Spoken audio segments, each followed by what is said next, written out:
And I know that the UK is very much like the United States in terms of the aging population. And we have a problem. I don't have to tell you, I'm sure, that the aging generation is billowing out. We're right on the cusp of a great deal of people that are going to need a lot of help soon. So, 65 plus, and then, heading into their 80s, and then a smaller generation of people that are able to care for them.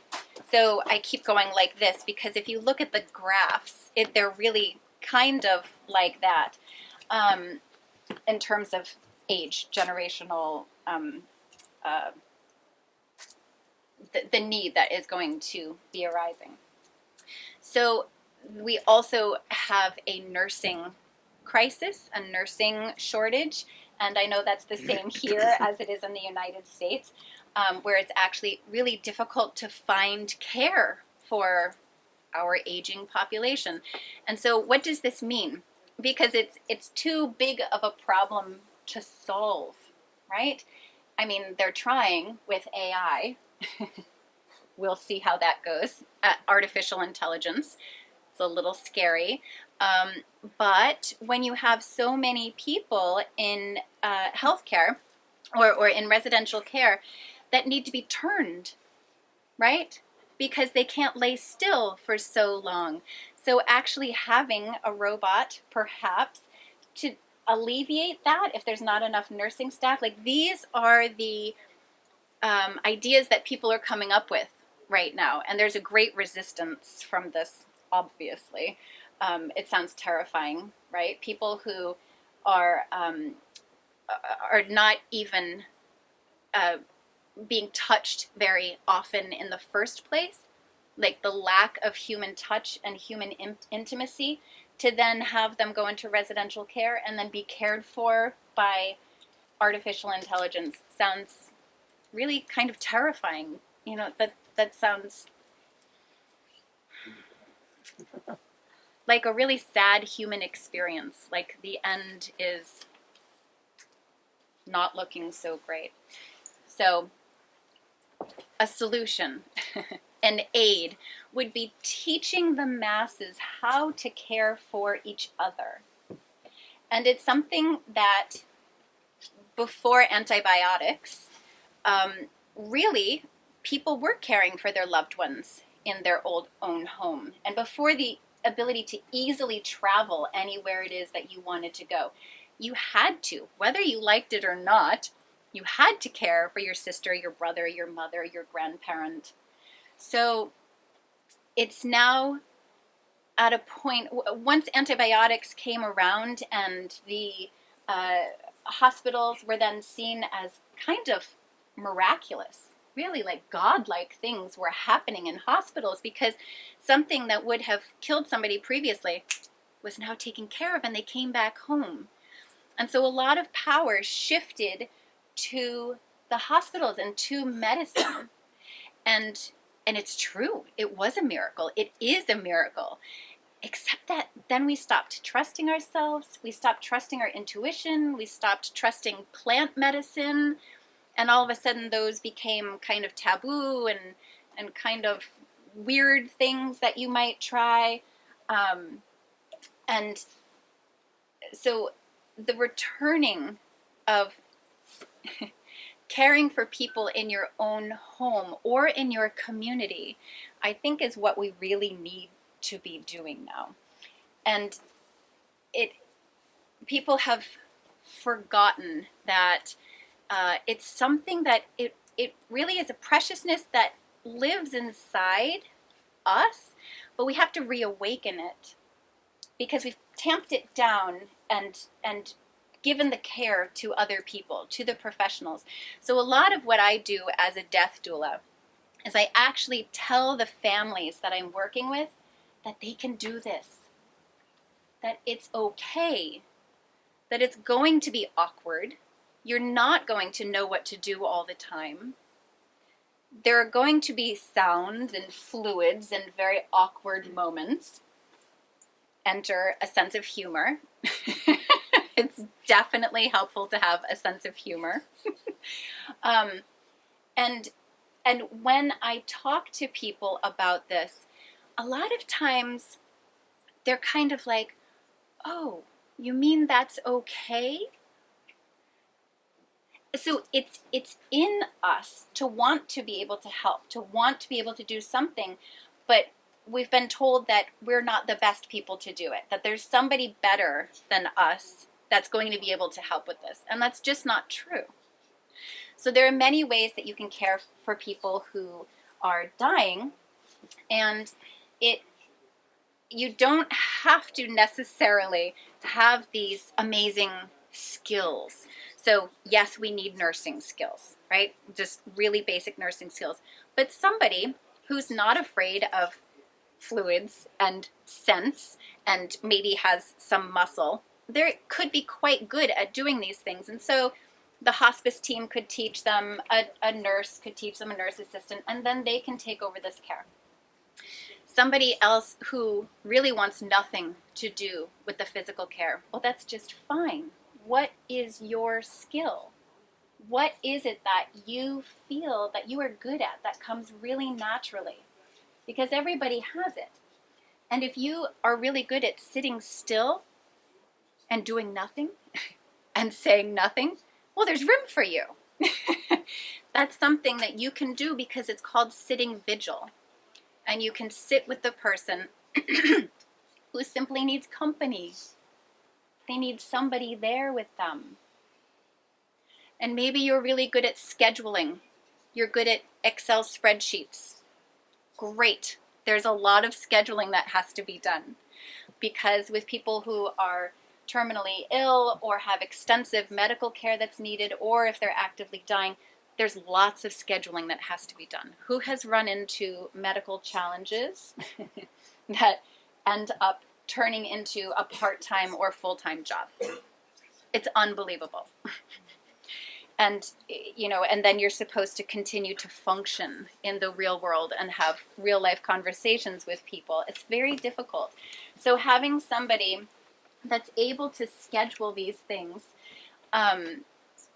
is really a lifesaver, so to speak. Cooking. Can you cook? You don't even have to be in the home with the person who's dying or in residential care, but starting a meal train. Just being able to cook is something that is a gift. So everybody has something to contribute. Everybody has the ability to do this, but it really takes the village. It takes so many different people with so many different skills. And I do like to point out that sometimes that one person that you think about, that you think, oh, no, they absolutely, they can't handle it.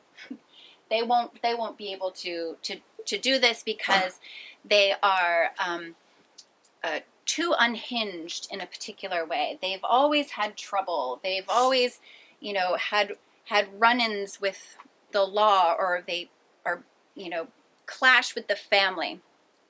Sometimes people who are so emotionally just kind of maybe wild on a regular basis, they're used to a kind of wild energy and a kind of ungroundedness. And sometimes they will surprise you by being the person who's the most relaxed in the particular situation. And those that have their act together and they do things on time and they're very efficient, and sometimes those are the ones that come unglued because there is nothing grounded. There's nothing known about the dying situation. I watched a video clip of a couple of children that were in this room, and there was a video projection all around them, and it was these clouds, and the clouds were up above on the ceiling and on the walls, and the clouds were underneath on the floor as well. And they were walking along really carefully, and then the clouds were gently moving overhead, and then all of the clouds shifted all at once. and all of the children fell down. That's kind of like what happens when you are in a situation where either you have received a diagnosis, somebody that you love or that you know has received a diagnosis, or when somebody has had an emergency that comes up, a sudden death, and really everything just shifts and you no longer can find the ground. You don't know what's steady. You don't know what's up. You don't know what's down. And what we want to do as humans, it's very natural, is we want to know. We want to feel the ground. We want to know the situation. We want to figure it out. We want to give it labels, things that we can piece together. And it's very natural. But much of the dying process doesn't give you any of that. So, what are some things that we can do so that that ungrounded feeling does not completely sweep us away? I'm here with my two girls. My daughters are back there. They're 22 and 8, and we had just come from Hunterian Museum. Yes, of surgical history and medical oddities. I have seen things now that I will never unsee. I don't know if you've been there, but it was something else. And so, and my 8-year-old was looking at these things, and she said, "I think I'm ready to go." I said, okay, fair enough. And we came out of the museum, and there was a gentleman who had collapsed. He was out on the street. This was just a few minutes ago, before we came here. And I thought, oh, he's a homeless man. He's cold. The medical team is assisting him. So my brain was already trying to figure out. And as I walked closer, I saw he had polished shoes on. He was wearing dress shoes. And I'm like, oh, not homeless. And he was clean shaven, and he was wearing a jacket. And we walked past, and one of the medical professionals was holding a phone up to him, and we knew, my older daughter and I knew that it was his wife that was probably on the phone. And he was trying to talk to her and tell her what was going on.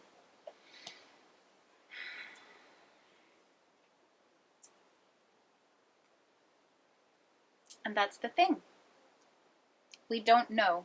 We don't know when or how or why, or we have no details.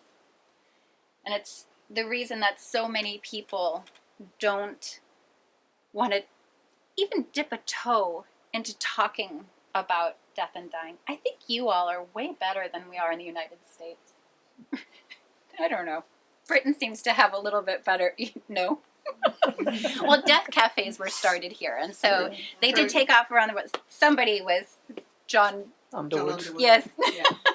So he was brave enough to do it, and it was a hit. So we don't like to study that because it gets us thinking and feeling. And the thinking and feeling kind of clash because there's a lot of emotions that we have to work through, and our brain tries to make sense of it, and then when our brain can't make sense of it, and then we just have to rely on the emotional part of it, that can feel really scary. So, some things that we can do in the meantime. So, working with what it is that we love. I like to talk to people about kind of collapsing time so that you can speak with your younger self and speak with your older self. And what would your younger self and your older self, maybe even yourself who's actively dying, open up a conversation and say, what was meaningful to you? What felt good? What did you love? Because we know, we've all read, that a lot of regrets and a lot of guilt show up on your deathbed. So you have the ability now to actually alleviate some of those burdens. And a wonderful way to do that is just by feeling what it is that you love. So a lot of death nesting is about the active, the senses, what it is that you smell and taste and feel and hear, the things that you love. And so then you're living life in a more awakened way so that you can really appreciate what's going on here now. An activity that I like to do is working with advanced directives and using the advanced directive as a tool rather than listing all of your medical preferences. Do a something that is more heavy on the sense experience, and so that you list the things that you love. You list that you love the sunshine. You love the feel of the warm sunlight on your face. So then maybe during your active dying, somebody knows not to close the curtains. You don't want it dark in there. Leave the sunshine on my face. Maybe you love listening to birds, so that a window would be opened. And if that's not possible, to have some sounds of birds. Some different smells that bring you peace. And, I do laugh sometimes because I list, rose and lavender and these beautiful scents that you can have. But sometimes it's things like crayons. You have such fond memories of being a child. And you remember the scent of crayons. And you're like, oh, yes, that's so good. And, you list these preferences. And then who knows what happens in the end. Maybe the scents are making you nauseous, and so you don't want them anymore. But what you're doing is you're building really just your human experience, your own unique experience of living on planet Earth.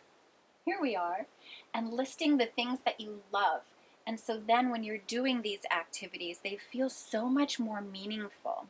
Because they will not be here one day. You will not, or they'll be here. You won't be experiencing them one day. Somebody else will. But creating this kind of, really this vortex, this bubble of all of your earthly delights and pleasures, and the ones that bring you deep comfort. So then no matter where you are, or what's going on when your time comes, you can access your own advanced directive, your own emotional vortex of beauty and love and comfort, because you've been thinking of them, right? So if you play them out in your imagination, your dying time, and you imagine the scents and the sounds and the smells and who you want in the room and who you do not want in the room, and you can let your imagination go wild. I always think that it would be lovely to have a death in the forest. Not many people, I don't think, do that. But to really build your own dying time in your imagination, that it's perfect. And if you have imagined it once, you'll be able to imagine it again. So even if you do collapse on the street and that is your end, then you can go inside and you can access what it is that you have already created in your imagination that's very peaceful and beautiful for you. It's I'll stop there. And does anybody have any specific questions?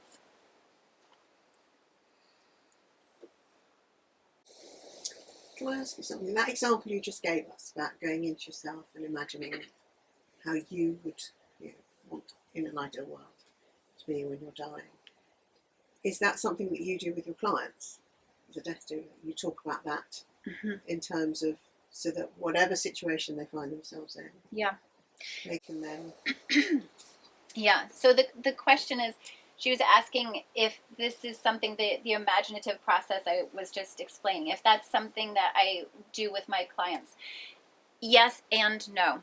So the best people to do that work with is all of you. You're here, you got here, you're able to be here, you're listening, you're comprehending, and you can use your imagination. You're not in active turmoil. You're not actively in a process. And so when I started teaching or working with people who were dying, I realized that I really needed to be working with people who were still vibrant, because so much of this work that ends up with you having a really peaceful, lovely death is work that you have actually been doing your entire life. And so when I'm working with people who are actively dying, I do imaginative processes with them where they're using their imagination, but a lot of times they're already in the situation. It's already happening. So it's a little tricky, but when it's time for them to leave their body, if they're having difficulty leaving their body, I will use guided imagery to help them leave their body. So, for instance,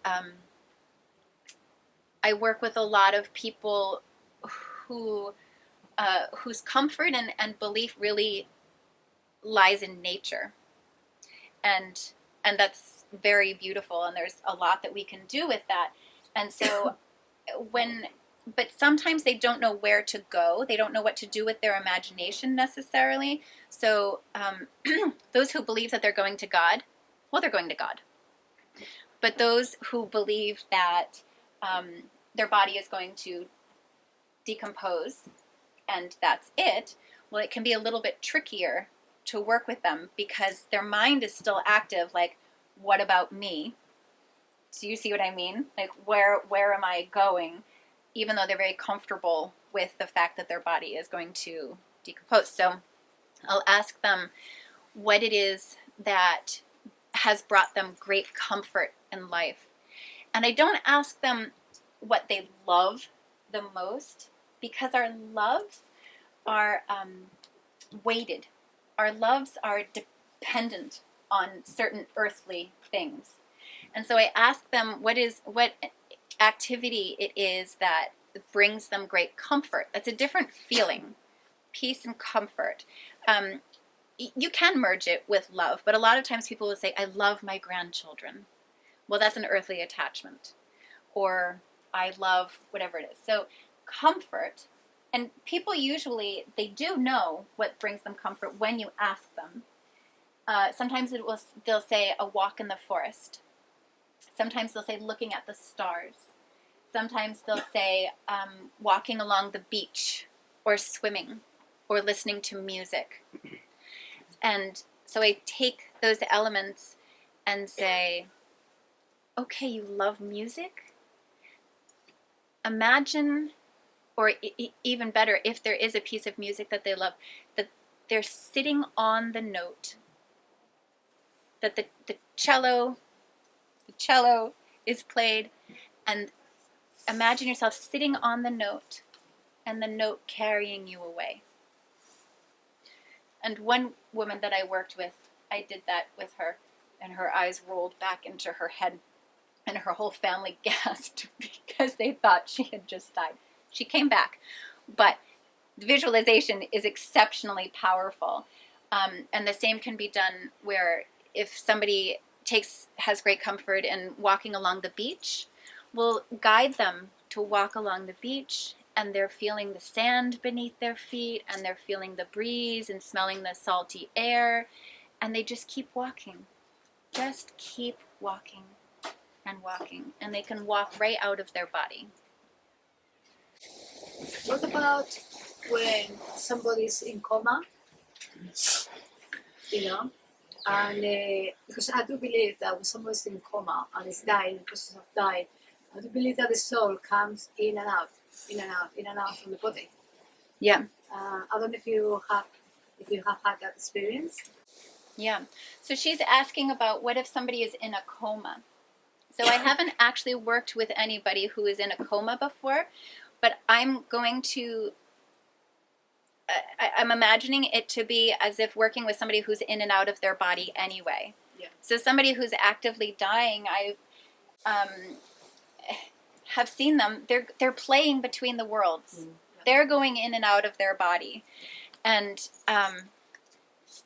you know, those are the times when using a visual, a guided imagery can be really wonderful also, because you can. I'm in a bookstore where I think I can say these things. You can meet people on a spiritual level without doing any communication with them. That's verbal. You can, but they're in a space where words are not necessarily needed, where you can communicate with them no matter where you are on the planet. You can meet them there. And some of you are nodding. Maybe you've done this before, where you can meet these people. They're there. There's hardly anything, any distance between, opposite sides of the planet when people are in transition. And would this speak also to people who have dementia, so they can't remember the last sentence, and also may never have done any type of therapeutic or spiritual work,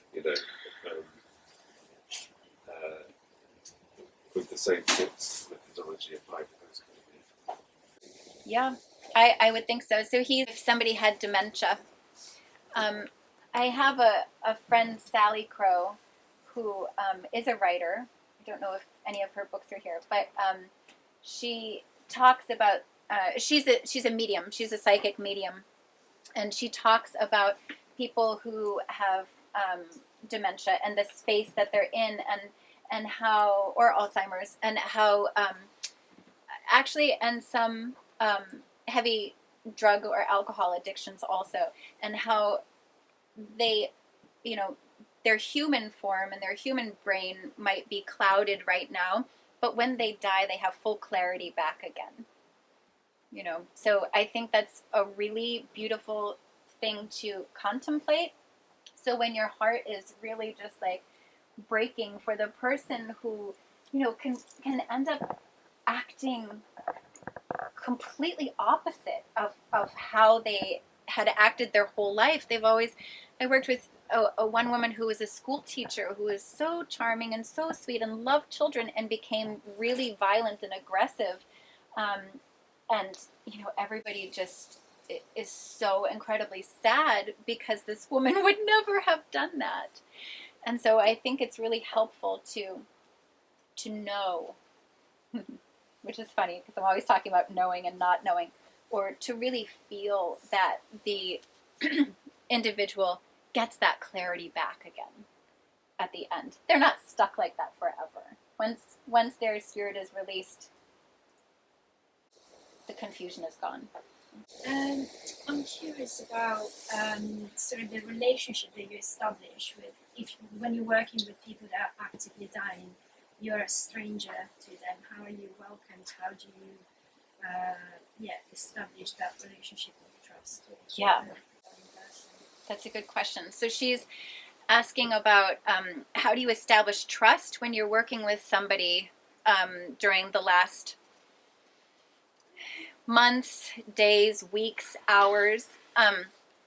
And it's difficult. Some people I connect with almost instantly. And then I think, gosh, I wish that I knew you when you were out and about in the world, because, I love you so much now. I can't imagine what you were like, or I can imagine what you were like when you were so active in the world. But the thing is, I try to be as removed as possible. So a lot of times people think that the death doula comes in and they kind of take care of everything. And I don't want to do that really ever. I only will do that as a last resort if the person really has nobody, if they don't have a community and they don't have a family member or whatever it happens to be. So I build a community around the person and let their loved ones or their community take care of them. And I encourage them to do that. My work is really trying to get as much knowledge out there as fast as possible for communities to build and become sufficient themselves so that they can do this work. I think a lot of healing is available but missing right now. A lot of opportunity for healing because we're not taking care of each other. And seeing, feeling, hearing somebody die is powerful. Now, I'm talking about, when I say that, I'm talking about the slow natural deaths, because there can be other violent traumatic deaths that change you forever. And I'm just going to push this aside. But seeing the people, for now, I do talk about them. I don't want to poo-poo it by any means. But focusing on the expected deaths, there's a tremendous amount of awakening that can happen. Some people, it shuts them down because the work was too hard. It was too big of a burden. They didn't like it at all, and they don't want to care for anybody else who's dying. But that's okay, because there's other people in the community that can do it. So with a community model, it's not all reliant upon just one person to do all of this work, or 2 or 3 people. It's a whole community that can do it. And when you're burnt out, it's fine, because there's somebody else to step forward. So that's really what I like to try to do. Yeah. Say, with the work you do, it's really truly inspiring. It's great for what you're talking about. It's fantastic. I was interested to know, do you collaborate with other cultures? Because certain cultures, like in South Asia, they culturally do take care of those who are family members who don't send them to a home. Yeah. It's like it's part of their community to work together. So do you collaborate with them to, Yeah. see what they do and bring it to US or UK? And different Yeah. cultures? So she was talking about the, do I collaborate with others? And so those that are, there are different customs in different cultures. And so do I do any kind of collaboration with other people? There are, I won't speak, I don't live in the UK, so I won't say anything about that. But in the United States, it's a mod podge of culture and a lot of broken traditions, a lot of lost ancestry, a lot of just modern day things, modern day challenges, really. And so a lot of the ways in which people were caring for each other are lost.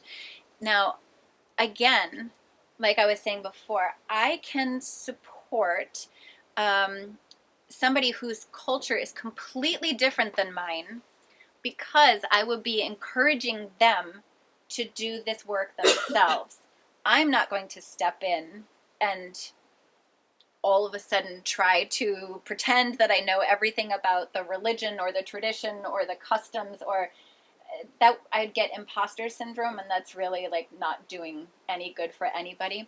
But there's a lot that I can do with some very basic knowledge and encouragement so that they can do the work.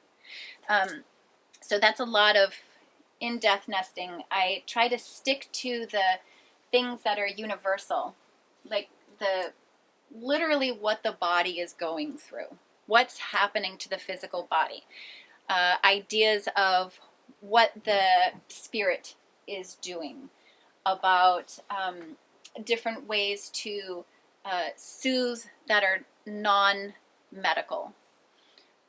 So they really should be easily able to translate into all kinds of different cultures. I know it's a huge question, but considering how many deaths you must have seen and guided people through, could you speak to surrender? How some beautiful examples or things that you've witnessed around really surrendering the self. and what you've learned from that. Okay. Yeah. So the question is about surrender. And surrender is interesting because to me, it's a great deal of a surrender does have to happen in order to leave the body gently. But some people go out kicking and screaming, and that's fine. I'm not judging at all. In fact, I mean, people die uniquely. They die any way that they're going to die. And sometimes I think, well, that's how that person did it. Okay. Note to self. So I find that the people that are able to surrender, if we're going to stick with the word surrender the most easily are the ones that have enough self-love. And that's really challenging because we are not encouraged to actually love ourselves. In fact, a lot of times we're told that that's selfish, right? And so it takes so much self-love to forgive, to alleviate any feelings of guilt, to let go of the things that you wanted to do that you didn't get to do. You know, everybody thinks that they had more time. Even when they've been dying, actively, like really dying for years sometimes, like a very, very slow decline, and they still think they had more time. It's still a surprise. And it can be a surprise for all the family too, and the loved ones, that when the time finally comes, you think, oh, my gosh, you're almost, dumbstruck that it happened. So self-love, I think, is so important for all of that, and everybody needs to work through it in their own way. And I talk a lot about self-love in the book, and I call it secret nesting. So there's the outer nest of the community, and then there's the inner nest in the room, and then the secret nesting that happens within yourself that really nobody can really get in there. That's you. That's your business, and that's the place where you need to really make friends with. You don't even need to.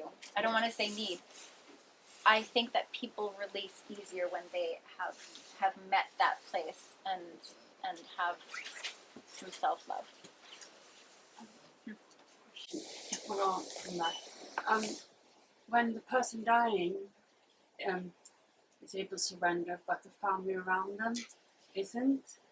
I witnessed something yesterday actually with an old man who was very much ready to die, and he was in hospital, but his family kept coming in, and it was almost like he take his final breath, and then the family would sort of like the shock would bring him back to life. Yeah. Oh, yeah. I mean, I'm laughing, but it was actually really painful to watch. Sure. What's your experience with that? Family just can't let go. Yeah. Even though their loved one is absolutely ready to go. Yeah. So the question is, what about when when the family can't let go? When the one who's dying is able to let go and they're ready, and the rest of the family and loved ones are having a hard time? Yeah, that happens all the time. So it can be especially difficult. My daughter was volunteering at a residential care facility, and the woman that she was caring for was on all of these life-sustaining medications, and she wanted to die. And, her husband had died, and her family had died. And, sometimes, a lot of times we think, oh, so-and-so is 98. Isn't that wonderful? And the 98-year-old is sometimes saying, no, all of my family is dead. I don't want to be here anymore. So when, and I don't know what the laws are like here, but sometimes the doctor says they need to stay on these life-sustaining medications. The family says, the doctor said, you know, X, Y, and Z, different things. But then the person who doesn't want to be here anymore is still given their meds every single day, and they don't want to take them. That's really painful. You know, everybody's situation is their own, you know, and everybody will go through the experience completely uniquely. So you can all be, if somebody were to die right here, we all could witness it, we all could see it, and every single one of us would have a different experience. We all would say, you know, if there was a grimace on the face, we'd say, oh, they were smiling. And somebody else would say, no, they were in pain. And somebody else would say, no, I think that they were communicating with. And so all of the things that are tangled within us, our experience of death and dying, starting from when we were really little, all begins to create filters of our experience, everything that we see and hear and think and feel, and so yeah, the situation can end up being quite painful, especially with many people coming in from different places out of town, and they're not familiar with the flow of things. So I do talk about in the book really creating boundaries around that inner nest, so that there's not too much of that, like the flood of people that want to come in and shock the person back out of their dying state. Thank you. Oh.